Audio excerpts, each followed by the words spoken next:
All right, so now we're gonna do a hip hinge, and this is a hip hinge where they're on their feet, and we're gonna be using the TRX. So it's the TRX Windmill.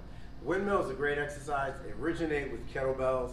A lot of people are not strong enough and or don't have adequate shoulder stability to do it. But we still want people to do the movement pattern because it's a great, great movement. It's working on thoracic spine and also on their hamstrings. As I said, it's a hip hinge. So we can use the TRX, and it's a great teaching tool because now if they're doing it incorrectly, it'll give them feedback. They'll know they're doing it wrong. So what you're gonna do is you're gonna be standing sideways to your anchor point. So I'm not facing it, to my side. I'm gonna grab the foot loops, right, in this hand and reach overhead. So here's the first part. The setup on this, the starting spot is everything. So first, they want the arm up. Elbows gotta be locked. It can't be like this. Totally locked. Next thing is you should be able to see space between their ear and shoulder. So if they're up like this, no good. Traps elevated. Drop that down. The lat anchors that down. So arm is locked, all right? Space is here. I'm nice and vertical. So here's my start. And the last thing is my footing, where my feet are gonna be.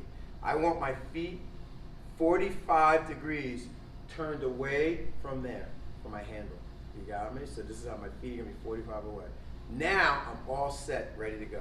All they're gonna do is driving the hips back, looking up at the handle, reach down. I'm pressing in the handle, so I'm using this as feedback. If it starts to get like this, I've lost it. So I'm pressing, I'm pushing, pushing, pushing, pushing, pushing, pushing, pushing. The hip hinge part, from the hip, I drive it back. So the leg that's working right now is this hamstring.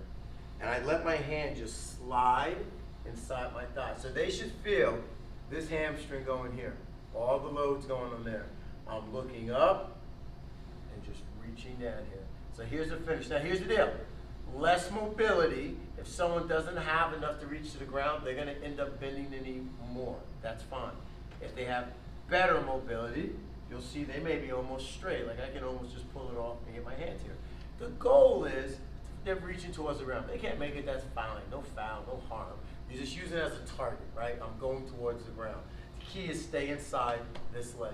And I want to keep the eyes up where they're looking at the hand and they're pressing, because guess what? Here it comes again, lat is turned on. So if I kind of relax this, I lose it. So just by pushing, they get a little isometric and they got their lat turned on. And this is a great way because it's starting to teach somebody how to do a windmill, where eventually they may be able to do it holding a kettlebell overhead. Whatever you do on one side, make sure you do on the other side. So that's your TRX Windmill.